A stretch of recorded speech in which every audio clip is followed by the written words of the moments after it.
আজকে আপনার পিছনে করতেছি 10 বছর 20 বছর ধরে আজ পর্যন্ত ক্ষুদার দেখা পাইলাম না, ক্ষুদাকে চিনলাম না, ক্ষুদা কি জিনিস নাকি এ কথা বলার সঙ্গে সঙ্গে হুজুর পাক হাসা দিছে, হাসা দিয়ে বললেন এখন তো সাহেব আপনার ক্ষুদাকে দেখছেন কি কই চিনছেন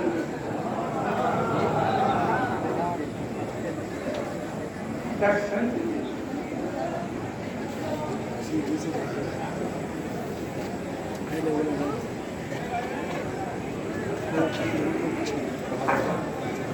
আমরা আজকাল মসজিদের কাছে বলছি আল্লাহ ও আল্লাহ রাসূলকে লাভ করার জন্য কৃষ্ণের মাধ্যমে